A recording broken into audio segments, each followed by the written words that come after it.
You're listening to the Embrace Family Recovery Podcast, a place for real conversations with people who love someone with the disease of addiction. Now here is your host, Margaret Swift Thompson.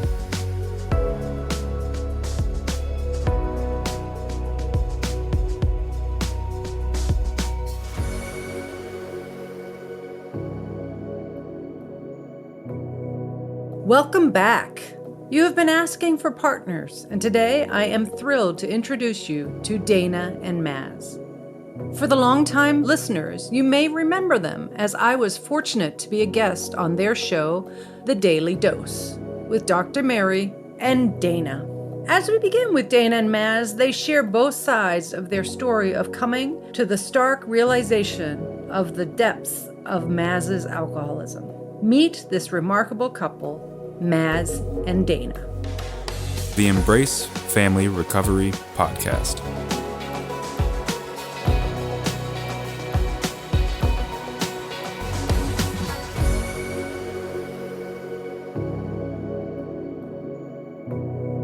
I'm thrilled to welcome you both to the podcast.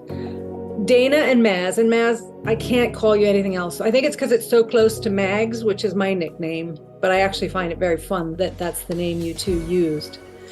I had the privilege of being on your live and getting to meet you really the first time live. So that was kind of a treat. Mm-hmm. And this time you graciously offered at any point to be on the podcast. And I want to do this because I feel like you offer such resources to family members. You offer couples resources. And I do hear from couples a lot, like, when are you going to have couples on or a partner on instead of parents?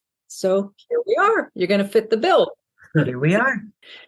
So if I was to ask either of you who your qualifier is as a result of this disease being a part of your family, let's do that generationally and then as a partnership. Do either of you come from homes where addiction was a part of your story? Not directly. In Ireland, there is this thing called being a pioneer, where you take a pledge not to drink alcohol. It's part of the Catholic Church in Ireland. And you get a little lapel pin with the Sacred Heart of Jesus on it. So my dad became a pioneer when he was 15. He got drunk when he was 15, swore he'd never do it again and never did. He also did it so he could play soccer, because in Ireland at the time you played Gaelic football, and he hated Gaelic football. He played soccer.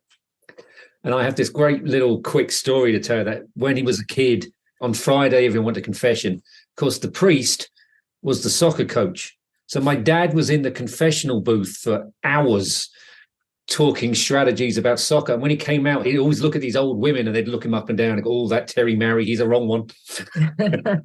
That's great. So both my grandparents, my dad's dad and my mother's dad, were alcoholics.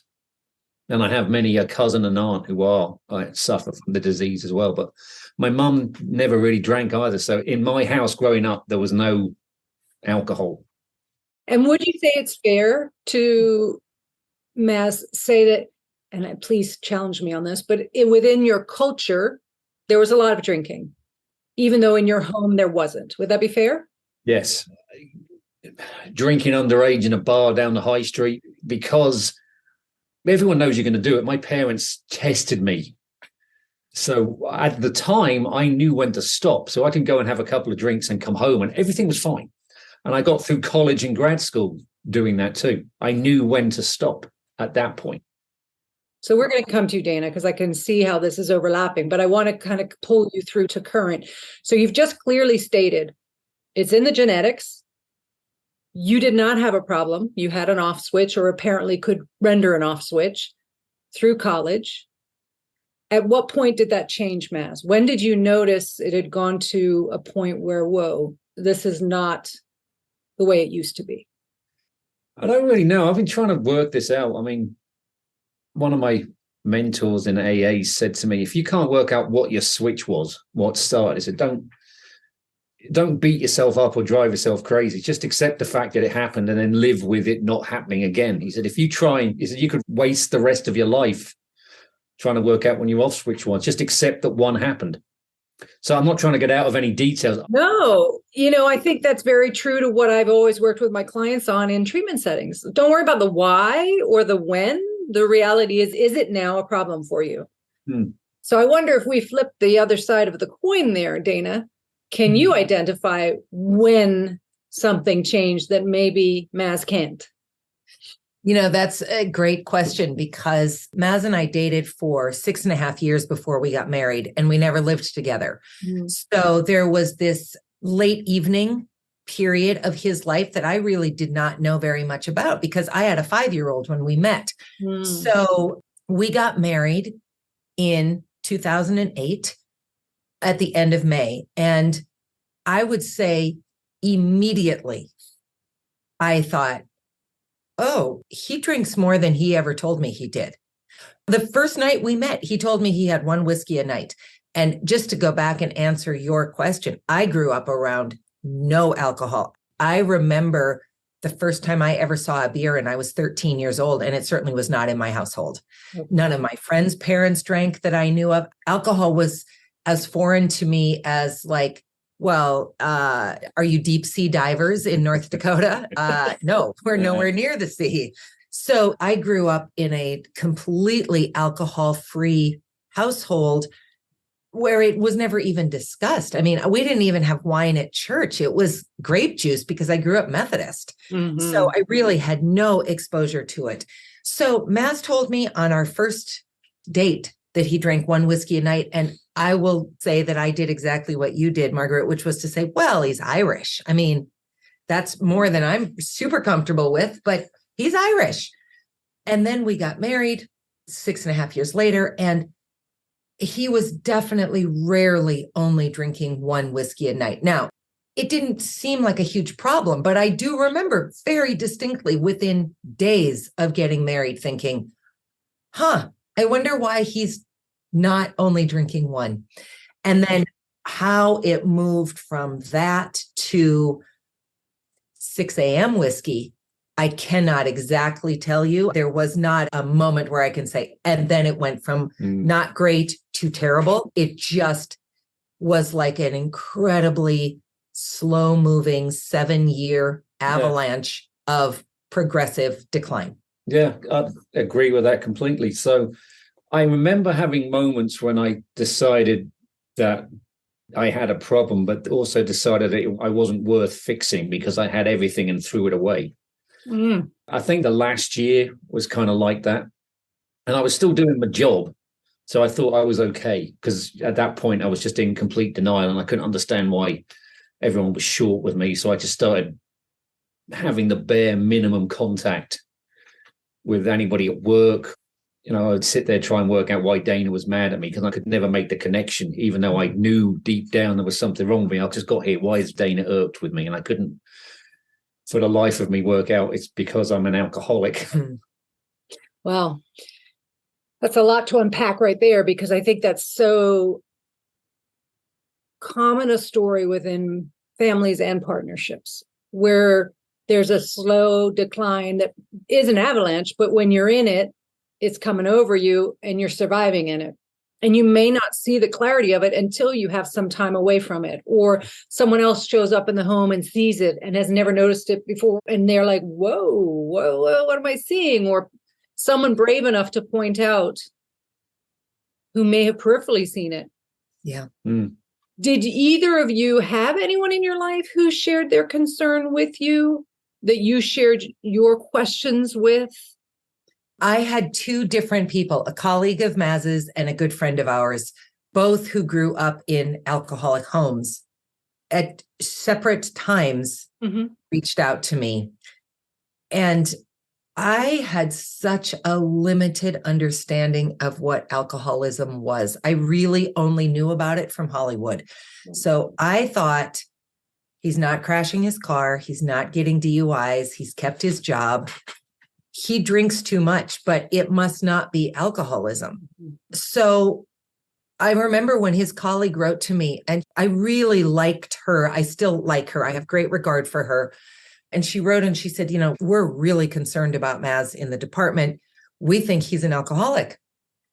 And I took it to him and I said, your department thinks you're an alcoholic. And he said, well, I'm not. And in that moment, I felt like I have to support my spouse. I don't know what else to do here. So I wrote back to her and I said, I don't know what to tell you. He says he's not, and I have to believe that. And that caused a rift. And the same thing happened with our friend. And we have repaired both of those relationships, but it was hard. And I have so much appreciation for the bravery it took to say something. And I have a lot of compassion for myself, because you could say I was in denial. I'm sure I was, but I was also in naive denial. I just really did not understand what this was. This podcast is made possible by listeners like you. Are you looking for a joyful activity where you get to be creative and offer hope? Join myself and the Dandelion Mama Rocks group, a group of mothers of children with the disease of addiction and their allies who gather together to share, through painting rocks, a message of hope and encouragement to others out there impacted by the disease of addiction. We meet on a Zoom call on Thursday, October 26th at 7 p.m. Eastern Standard Time. We hang out, we paint, and we visit together. Please find the link in my show notes below or on the Embrace Family Recovery Facebook page under events for October 26th at 7 p.m. Eastern Standard Time. Don't forget to bring your rocks and paints. See you then. You're listening to the Embrace Family Recovery Podcast. Can you relate to what you're hearing? Never miss a show by hitting the subscribe button. Now back to the show. I really appreciate that too, because I think that one, we love the person we're with. We're in a relationship where we want to make this work. Both of you, both sides. There's a level of a denial with both of you within yourself. Then when you're brave enough to go with what someone brings up to you to the source, and they say, no. Yeah. Where are you left? Right. Yeah. It's also interesting that both of you had a level of denial around naivety in a way. Mm-hmm. So the naivety I mean is a very human one that I hear in many people's stories, which is, what is an alcoholic? What is an addict? Yeah. And the visual that we come up with is usually the very baseline, low functioning, homelessness, poverty, criminality, whatever Hollywood's painted, whatever stereotypes are out there. It wouldn't be someone who's a professor or a doctor or a maintenance man who maintains his job, or woman. It would be somebody who's lost everything. Yeah. So both of you kind of had that preset that must be what alcoholism is, because I still have so much. Mm-hmm. I still am functioning. Mm-hmm.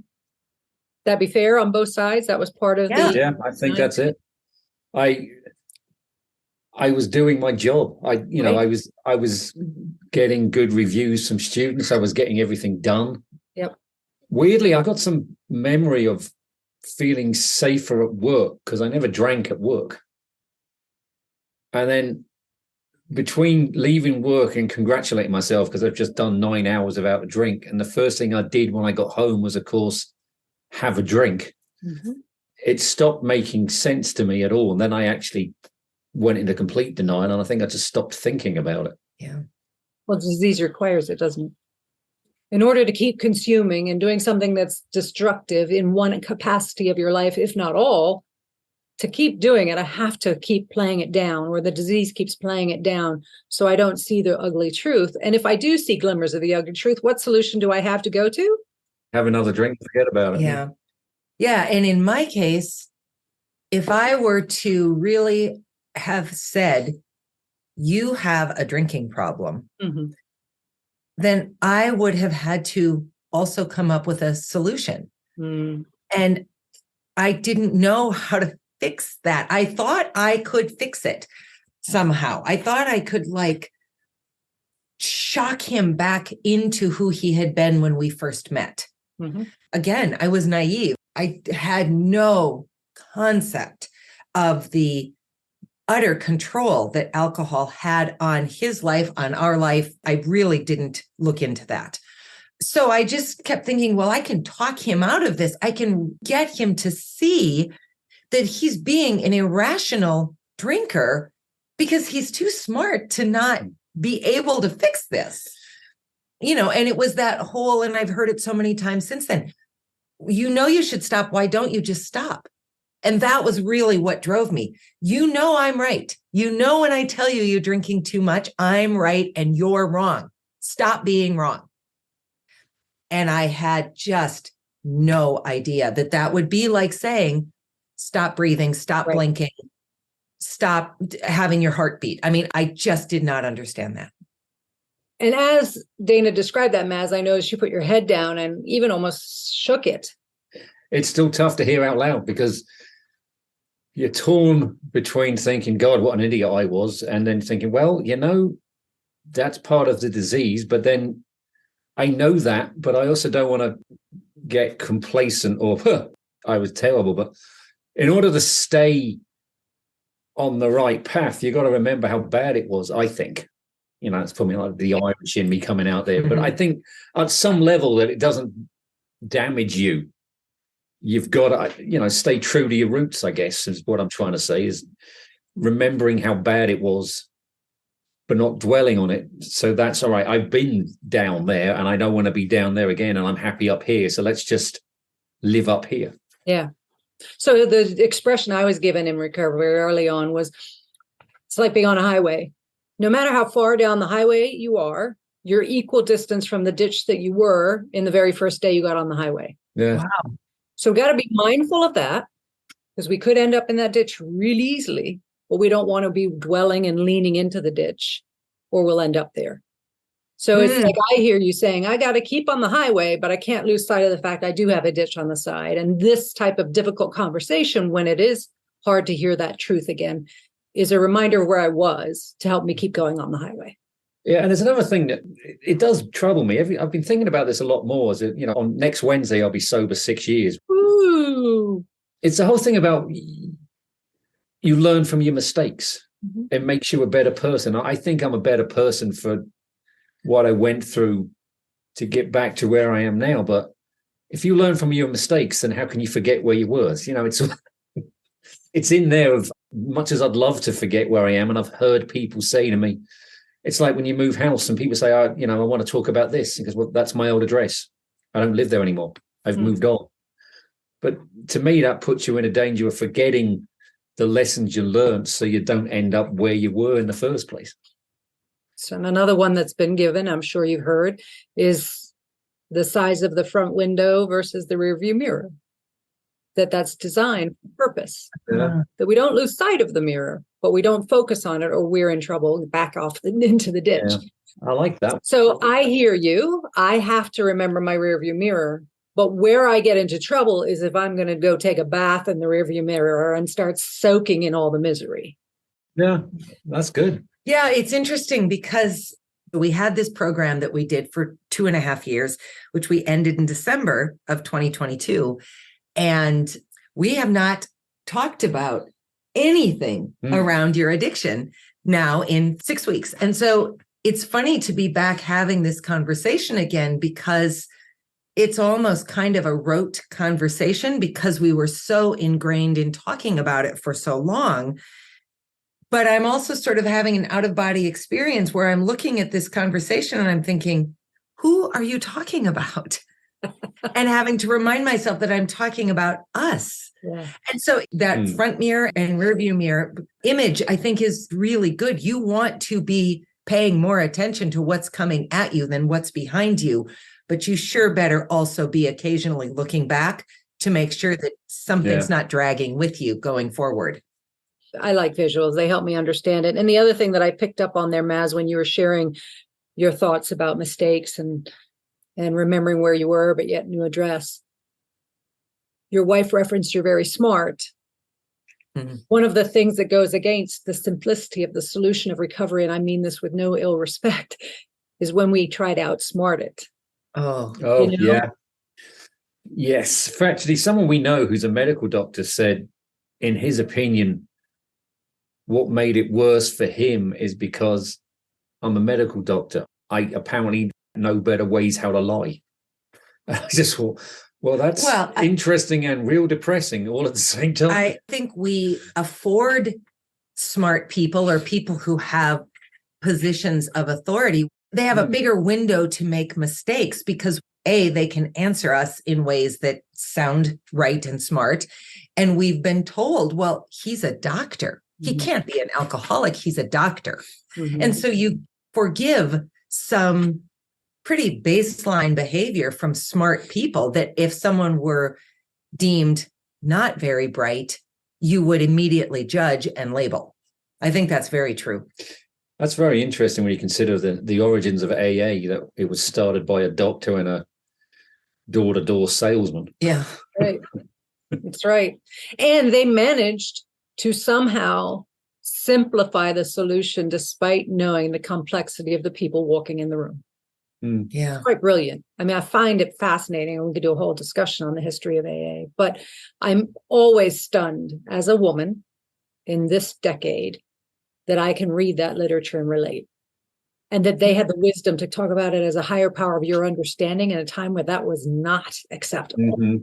No, it's true. Like there's a lot there. It's fascinating. They were very forward thinking and they knew their audience well, my opinion. There is still hard language to get past for some people, but I appreciate where it came from. Yeah. So with the progression happening, the wheels are coming off. Dayna, you share regularly and openly that you were incredibly naive and inexposed to the disease of addiction, which made it hard to navigate these people coming in saying something's wrong, Mazz denying it. What was your gut telling you? Oh, my gut knew that things were very, very bad. But there's a piece that we've hardly ever talked about that really drove so much of my side of this. My mother and stepdad had an almost immediate disliking to Mazz when they met him. My stepdad in particular, and that really clouded my mother's perspective of him. Sure. And so it was years of difficulty, me being caught in the middle of, like, what do I do about holidays? He's 6,000 miles from home. I'm 4 miles from home. He's not really welcome in my home. And I'll be really honest with you, it wasn't because they thought he was an alcoholic. It was a whole series of other things that are kind of irrelevant to this conversation. But I could never, ever, ever have actually leaned into what my instinct was telling me, because it would have proven that my mother was right. Even though her reasoning wasn't right, I stayed with him for, how long were we married? 7 years? Almost exclusively to avoid having to tell my mother that I was leaving him and hearing from her, see, I knew this was the wrong person for you. So it hardly matters what my gut was telling me, because I was running from it as fast and as furiously as I could. It's fascinating. Do you think having that part of the story gave you and Mazz a chance you wouldn't have had if you didn't have that part of your story? Because you did stick in there and you didn't leave him? Or do you think it prolonged the issues? No, I'm so grateful that I was too scared to leave, or too stubborn to leave, or whatever you want to call it. I'm so grateful for that, because if I had left him, if he had died, which he very nearly did, if he had fallen back into addiction and we had not made it, I would have been as ruined as Mazz in entirely different ways. Really, throughout my entire life, have drunk very little. So alcohol's not my problem, but it would have utterly destroyed me. So yes, thank goodness I did not have the courage to say to anybody, something's really wrong at my house and I do not know what to do. Because anybody else would have said to me, you've got to leave him. He is a raging alcoholic.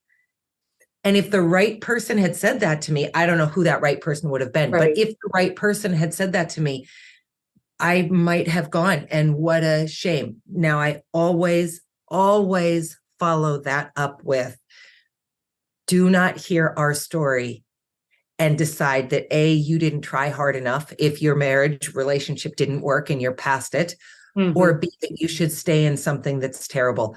We are not common. I know that we are not the norm. We are the exception. And so everybody has to do what works for them in their relationship. We are not the model by which other couples should hold on and see if it works. I really believe that. I think it's also very important to say that the outside influences have the best of intentions, but they're not walking in your shoes.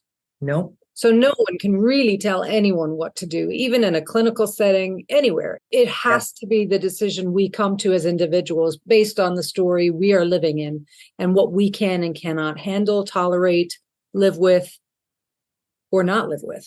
Yeah. When you say you're the exception, put that into a little nugget. How do you see yourself as an exception to the norm when it comes to couples with this disease? Can I go first? Yes. I can feel it burning in there, waiting to come out. Anyway. First of all, I think it is so rare, not impossible, obviously, but rare to be a person whose addiction was as intense as Mazz's was, and to have gone through treatment once and had it stick. When I went to see his rehab group, I think there were 7 or 8 of them. Nobody else had been in there fewer than 3 times. And this is people from age 20 to probably 75. Yeah, it's someone in there, our son's age. Yeah, for the 5th or 6th time, they were 20. So I believe that Mazz only needing to do this once to date, right, is a rarity. So let's just put the cap on that, because that's a very factual statement, even though it's your experience. Statistically, the average range of the numbers of treatment for people to find some traction in their recovery is 3 to 5. Yeah. So that would make sense to the story you just shared. Okay. So for me, I think the thing that makes us the exception is that Mazz didn't just get sober and we carried on with life.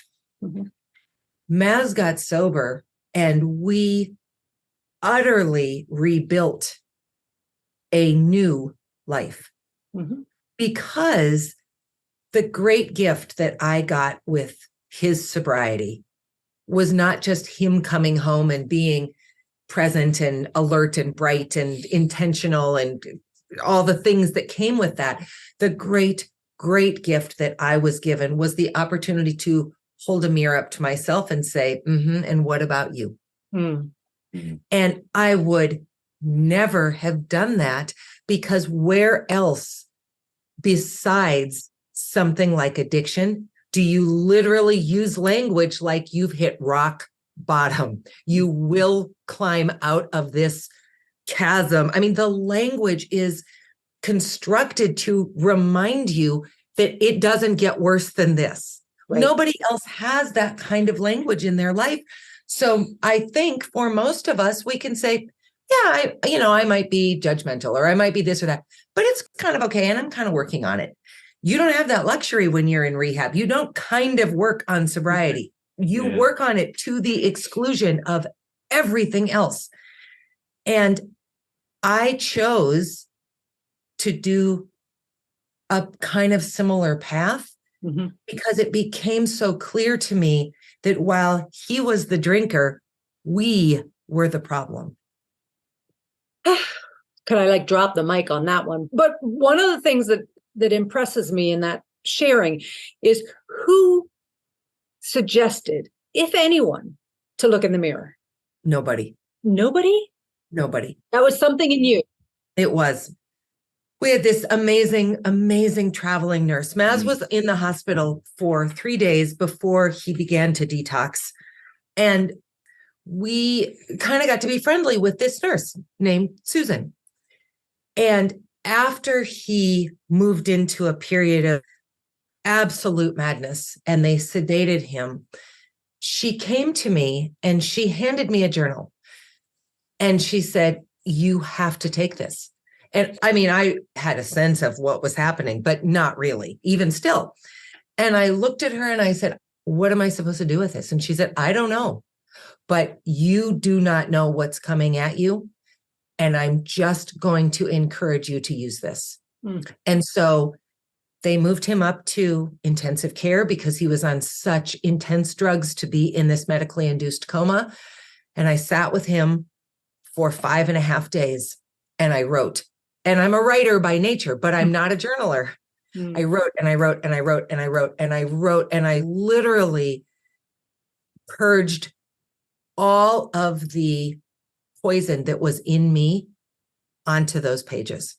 And I said everything I had never said and everything I wanted to say. And I raged and I cried and I lamented and I did everything I needed to do. And I stripped myself back as far as I think I possibly could. And by the time he woke up, I won't say to you, it was fixed. No. Because he wasn't fixed either. But by the time he woke up, I had at least walked through the crucible of burning embers that I needed to walk through so that I could be present for whatever was coming next. And believe me, I had no idea what was coming. I had no idea. They would come in every day and they would say, we're going to bring him up and see if he's ready to be present. Right. And they would bring him up and he would immediately start to seize. So they would put him under. And I mean, I just had no idea who was going to wake up if and when he finally stopped having seizures and was a conscious human being again.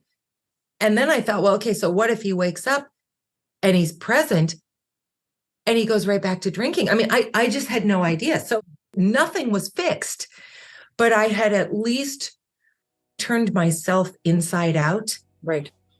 And laid everything I could on the table and just looked at it. What an angel. Yeah, she is. There are people who come into your life and are extraordinary, whether they are real humans or embodiments. She is one of those people. Sure.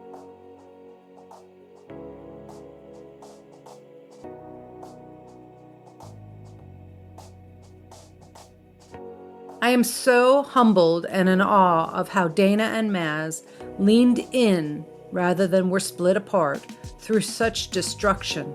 It almost cost Mazz his life.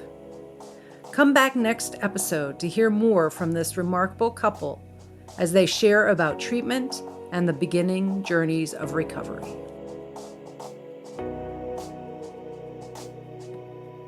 I want to thank my guest for their courage and vulnerability in sharing parts of their story.